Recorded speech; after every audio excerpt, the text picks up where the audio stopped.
J'écoute. Je suis en mode écoute sur tout. Avec Dominique Moret et Jean-Claude. Radio X. Hey. 7h45, on est de bonne humeur un matin. C'est lundi, il fait beau. On est le 1er octobre. Ça va tranquillement vers l'Halloween, tranquillement vers le temps des fêtes. Et tranquillement, pas mal vite finalement, vers l'élection. C'est jour d'élection aujourd'hui. Manquez pas notre émission spéciale ici sur nos ondes ce soir, animée avec brio par le chum Yannick. Peut-être de donner l'ensemble peut-être de l'équipe. Il y a Dom Dumas. Il y a... sur le terrain, il y a une équipe exceptionnelle sur le terrain. Je vais te les nommer, là. Il y a Dom Dumas et Marceau qui vont être là. Christian Page également, pour les prédictions, non? Oui, exactement. Qui va venir nous parler des mythes entourant Québec solidaire. Et les fantômes du Parti libéral. Et voilà. Et puis, sur la route, il y a Laurence. Oui. Pee-Wee. Busutil et Dan Gravel. Dan Gravel, cet homme qui... Dan Gravel qui veut se coucher de bonne heure, donc il a choisi d'aller au PQ. C'est ça. Donc, moi, l'objectif, 10h15, je couche. Bon. 7h46. Il paraît qu'Agnès, ça passe pas, hein? Non, Agnès, ça va être... Prédiction Morin Live. Avant d'aller rejoindre Michel Morin, parce que Michel est prêt. Michel est crinqué, pas à peu près, avec l'entente de libre-échange. Regarde, restez là dans quelques secondes. Michel sera aux oiseaux. Mais d'abord, une petite circule peut-être, mon Dan. Oui, ce matin, les écoles sont fermées, puis ça paraît sur les routes. Là, je vous dirais que c'est beaucoup moins achalandé que ce pourrait l'être habituellement un lundi matin. C'est beaucoup moins achalandé. Exactement. Je vous dirais que les points majeurs où on retrouve des problèmes ce matin, c'est les chantiers de construction. Henri IV Sud, Laurentienne Sud et Capitale-Ouest également, évidemment, l'entrée au pont, où c'est un peu plus problématique. Plus de 50 ans? Vous courez peut-être un risque de pneumonie à pneumocoque. Parlez à votre médecin du vaccin Préveneur 13. Visitez préveneur.ca pour savoir s'il vous convient. Avant d'aller à Michel, voici déjà la réaction de la gang du lait. Il n'y a personne qui a vu l'entente encore. L'entente n'est pas encore publique. On le sait qu'il y aura des compromis sur le lait. Mais la gestion du lait va rester. Il y a une ouverture, il y a une craque dans le plancher, comme on peut dire. Le même genre de craque qu'il y a dans l'entente avec l'Europe et dans l'entente Asie-Pacifique. Ils n'ont pas lu l'entente, la gang des producteurs de lait, mais déjà, ça crie au meurtre sur toutes les tribunes. Voici un extrait d'ailleurs d'un point de presse qui vient tout juste de survenir. Si c'est 300 millions, là, c'est pas une bonne compensation. Là, je l'ai pas calculé, là, mais c'est bien plus que ça, qu'est-ce qu'il faut qu'ils compensent. Puis c'est ça qu'ils comprennent pas, le gouvernement. C'est que les producteurs, ils veulent pas de compensation. Ils veulent produire le lait pour les besoins canadiens, avec les normes canadiennes. C'est ça que le gouvernement comprend pas. Il donne notre production pour avoir un produit qui a des normes plus faibles aux États-Unis, des normes environnementales plus basses. Puis là, nous autres, faut compétitionner ça. Puis là, ils vont nous donner pendant peut-être 1 an ou 2 des compensations. Ben, regarde, c'est pas ça qu'on demande, puis c'est pas ça que les producteurs veulent. Beaucoup de pleurs, donc il y aura beaucoup de jérémiades. Gardez votre contrôle, les amis. Faut pas tomber dans le panneau. Mais vous aurez ce genre de truc-là aujourd'hui. Beaucoup de jérémiades, beaucoup de pleurs. Faut juste se concentrer sur les faits. Et c'est ce qu'on va faire avec Michel Morin. Sans l'ombre d'un regret pour en arriver là, je recommencerai. Avec une bonne Ginette Renault ce matin, pourquoi pas. Salut Michel, comment ça va? Bonjour Dominique, ça va très bien. Écoutez, on a un accord sur la table, on a même un nouveau nom, n'est-ce pas? Ben on oui. appellera plus ça l'ALENA, mais l'AEUMC pour Accord, États-Unis, Mexique, Canada. Oublions l'ALENA, c'est un nouveau. Monsieur, c'est la première victoire, en fait, de M. Trump. Il a changé de nom parce qu'il ne voulait plus entendre parler de l'ALENA. C'était le plus mauvais deal dans son esprit que les États-Unis avaient fait avec le Mexique et le Canada. Was a bad deal. Donc, une entente, ça a été conclu cette nuit. Faut toujours faire attention, Michel. On l'a pas lu, c'est pas public encore. On a des bribes d'informations, mais quand même, on a quand même certaines informations qui circulent. Entre autres, il y aura compromis sur le lait, c'est confirmé par plusieurs sources. Un peu le même genre de compromis qu'on a dû faire avec l'Europe et l'Asie-Pacifique, mais on ne connaît pas dans le clair. Avec l'Asie-Pacifique, on parlait d'un marché canadien qu'on donnait aux producteurs, aux 10 pays du partenariat transpacifique. On donnait 3,2 je pense qu'on peut peut-être donner jusqu'à 4 Donc, ça veut dire que 7 du marché canadien pourrait être obtenu par les producteurs américains, par les producteurs de l'Asie et de l'Europe. Alors donc, ça c'est maintenant fait, si vous voulez. Oui. Et il y a aussi le lait diafiltré. C'est très important, le lait diafiltré. C'est une espèce de lait, si vous voulez, qui est un concentré de protéines qui est utilisé pour la fabrication de la crème glacée, du yogourt, des fromages. Donc, en vue de diminuer les coûts de production. Donc, on peut s'attendre que les producteurs vont être compensés. La compensation, on n'en sait pas exactement le montant. M. Trudeau va parler tout à l'heure, mais il n'y a pas de doute. Pour M. Trump, c'est une victoire, c'est la victoire dont il avait besoin pour les producteurs du Wisconsin, n'est-ce pas? Exactement. C'est le cœur de la production laitière aux États-Unis et c'est un État extrêmement important pour les élections de mi-mandat pour M. Trump. Et je lisais il a gagné avec le Canada et le lait ce qu'il a gagné avec le Mexique et l'industrie de l'automobile. Alors, dans les deux cas, nous avons profité au niveau de ces nouvelles normes qui forcent les Mexicains à avoir un plus grand contenu non américain en pièces d'automobile. Ça nous profite autant que les Américains. M. Trump a négocié pour les États-Unis comme pour le Canada. Mais là, il pourra dire sur toutes les tribunes, j'ai gagné avec le Mexique, j'ai gagné avec le Canada, et évidemment, la gestion de l'offre est le première victoire.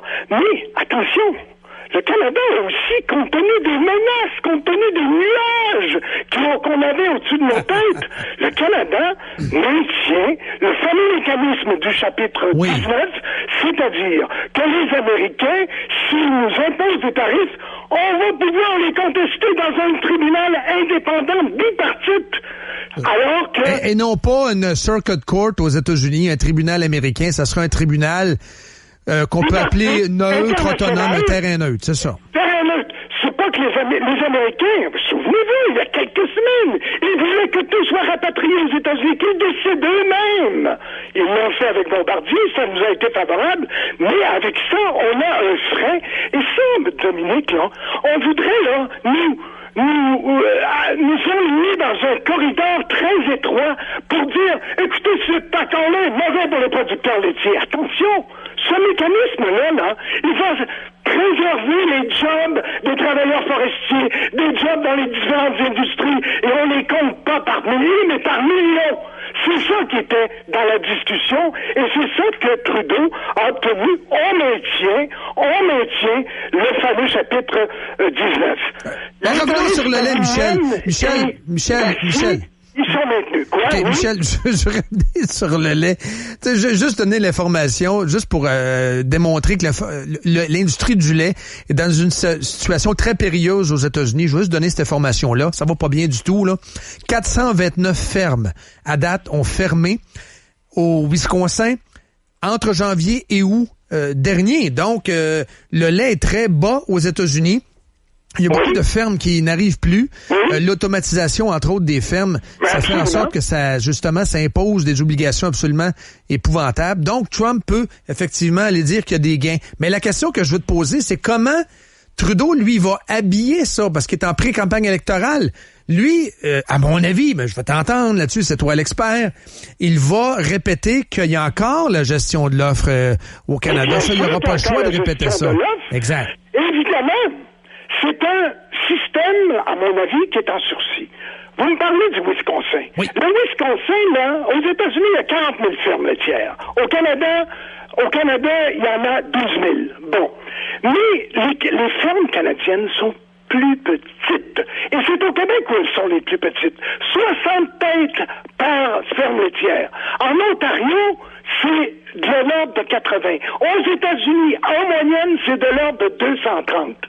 Et je voudrais vous dire tout de suite, parce que je regarde les réseaux sociaux ce matin, là. Oui. Là, on voudrait nous, et vous avez vous-même donné un extrait là, de M. Groslot. Écoutez, cet accord-là, entre les États-Unis et le Canada, l'Ontario, la grosse Ontario, c'est pas juste l'industrie de l'automobile, ils produisent pratiquement autant de lait que le Québec. Tout à fait. 26 millions d'hectolitres par année, 30 millions au Québec. Mais leurs fermes sont plus grosses. Ce qui explique qu'on voit pas ça. Il y a près de 4000 fermes en Ontario, il y en a un peu plus de 5000 au Québec. Mais l'Ontario, M.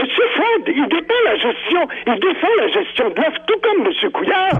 Alors, il ne faudrait pas essayer de faire un débat national autour de, oui, on a cédé sur la gestion de l'offre, c'est un mauvais accord. Il y a beaucoup de considérations, dont, évidemment, le chapitre 19 dont je viens de parler. Alors, donc, on a protégé ce mécanisme important, on a protégé l'exception culturelle. Et nous, les consommateurs, on va pouvoir acheter maintenant pour 100 $ en ligne, sans taxe, alors qu'avant, c'était limité à 20 $. Ouais, raconte-nous ça, Michel. Acheter au Canada, chez Simons, 800 $ sans taxe. C'est ça, la situation. C'est qui les protectionnistes? C'est nous. Et là, au moins, on a 100 $ qu'on va pouvoir acheter. Donc, dans cette... il y a différents... sur les médicaments, Michel, sur les médicaments, est-ce une perte ou un gain? On s'entend pour protéger les brevets américains pendant une période de 10 ans. Donc, ça veut dire qu'on ne copiera pas. On ne copiera pas. Donc, c'est un autre gain pour M. Trump. En fait, nous, on fait des gains parce qu'on écarte des menaces, tandis que lui fait des gains réels pour l'ensemble des États-Unis d'Amérique. En français, est-ce que Trudeau a été un bon gardien de but? Ben, écoutez, moi, je vais vous dire tout de suite, là.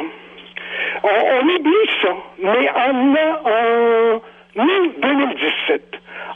2017, M. Trump, là, il disait, le Canada, il n'y a pas de problème. C'est avec le Mexique qu'on a un problème. Et effectivement, les États-Unis avaient un déficit de 60 milliards avec le Mexique. Mais nous, on aurait pu profiter à ce moment-là d'une opportunité incroyable. C'est-à-dire qu'on aurait pu négocier. Moi, j'ai toujours dit ça, négocier tout de suite une entente bilatérale. On a choisi d'essayer de négocier à 3, puis le Mexique nous a lâchés. Mais si on avait, là, en août 2017, si on avait accepté de négocier, d'ouvrir la fenêtre d'opportunité que M. Trump, je vais vous lire qu'est-ce qu'il disait, M. Trump, à l'époque. C'est incroyable. Août 2017. Trump parle. Ne vous en faites pas avec le Canada. N'y pensez même pas. C'est un dossier distinct. Ils sont très bien. Et nous entretenons des relations très justes avec le Canada. Beaucoup plus équilibrées et équitables. On n'a pas besoin de s'en faire avec le Canada. On n'y pense même pas. Pourquoi a-t-on ignoré cette opportunité qui aurait donné des munitions à M. Trump? On aurait pu sauvegarder intégralement, j'en suis certain, la gestion de l'offre et bien d'autres choses, à négocier carrément dans le cadre d'une entente bilatérale, et M. Trump aurait pu obtenir des gains encore bien supérieurs avec le Mexique. Mais on a choisi de marcher avec le Mexique qui nous a lâchés. Alors, au départ, mauvaise stratégie. Je pense qu'au niveau de la négociation, là, on n'a pas eu une vision d'ensemble de ce qui se passait vraiment avec tous les experts et les consultants qu'on a payés à prix fort, comme M. Bachand, là, 700 000 $. Là. Je pense qu'on n'a pas vu ça. Et là, on s'est arc-bouté par la suite sur notre gestion de l'offre. On a vu les déclarations et tout ça, comme si on devait en rester là.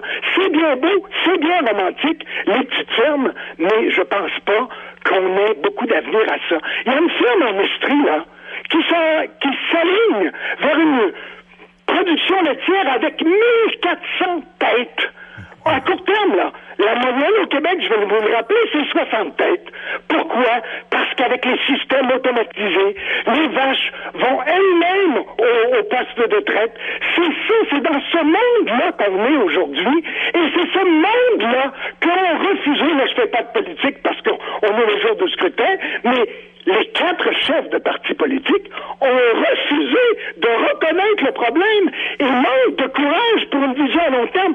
Pourquoi les producteurs québécois, avec le climat que nous avons, qui est très propice à l'élevage laitier, pourquoi ne ferait-il pas mieux que les Néo-Zélandais et les Australiens?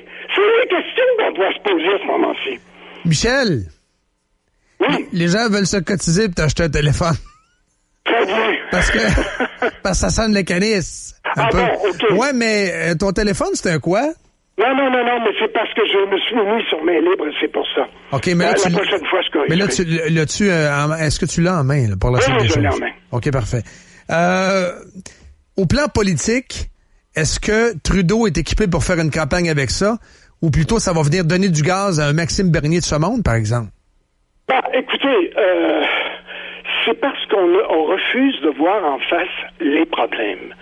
Et c'est pas évident. On voit que les chefs de partis politiques, à notre grande surprise, sur toutes sortes de dossiers dont on a parlé ensemble, par exemple l'éolien, on voit qu'ils maîtrisent pas leurs dossiers. On dirait qu'ils arrivent dans différents dossiers, puis ils connaissent pas les grands paramètres. Et Maxime Bernier, lui, il a fait ses devoirs. Et ça fait pas d'aujourd'hui qu'il propose une réforme du système. Mais pour ça, il faut avoir de l'excision. Il faut avoir aussi un certain courage. Maxime Bernier est dans un comté de producteurs laitiers avec des usines d'agropur. Et pourtant, il dit ce système-là ne fonctionnera pas dans l'avenir. Et c'est pour ça qu'il faut tout de suite, et le plus tôt sera le mieux, et je vois pas les d'autres politiciens actuellement que Maxime Bernier, de prendre le taureau par les cornes et dire aux producteurs laitiers, écoutez, on va enclencher un processus de transition. Vous ne serez pas pénalisés au point de perdre vos fermes. Nous allons vous projeter sur les marchés internationaux comme les Américains veulent le faire, comme les Néo-Zélandais veulent le faire. Il y a une demande qui est en croissance. Oui, une demande pour le fromage, j'en ai parlé, Michel. Ben oui, il y a une demande pour les fromages, par exemple. Les Américains, comme nous, on boit mieux, on s'alimente mieux. Le marché du fromage, par exemple, aux États-Unis, puis j'avais donné les chiffres à un moment donné, ici, il y a quelques semaines de ça. Prenons le cheddar, par exemple. Le cheddar, c'est le cheddar de la Nouvelle-Zélande, de la Grande-Bretagne et de l'Australie, je vois le vert. Mais le Québec, c'est à côté. Il y a des opportunités qu'on manque, c'est incroyable. Soyons plus agressifs. Oui, parce qu'on veut rester dans notre bulle. On veut rester dans notre petite bulle bien protégée par un système de quotas où chaque agriculteur doit payer 25 000 $ pour un bout de papier au lieu de l'investir dans des équipements de production. C'est là où on est. 8h02. Merci beaucoup, Michel. Et je t'apprends, t'es peut-être au courant, c'est un breaking news, ça vient de tomber. Charles Aznavour est mort. Donc, ça vient de tomber. Je sais pas si tu l'aimais beaucoup. Je sais pas si ça faisait partie comme tout le monde, de ta collection. Un âge certain, à plus de 90 ans, n'est-ce pas? Effectivement. Il y a eu une belle vie, comme on dit. Longue carrière. Une belle vie aux États-Unis, une belle carrière internationale. Merci beaucoup, Michel. Merci, au revoir. Merci, bye-bye. 8h02, live à TradioX.com. Ben oui, j'avais pas vu 94 ans. Mm-hmm. Donc, ça vient de tomber, quoi? Il a fait des shows... 94. Ouais. Il a fait des shows jusqu'à l'an passé. Non, je l'ai vu 2 fois, mais il est venu ici à Québec. Il venait souvent. Il a fait des shows jusqu'à la fin de sa vie. Il aura fait son métier, sa passion, c'est-à-dire chanteur. 8h03. On revient. Et vous êtes à Radio X. Moret. Live. Radio X.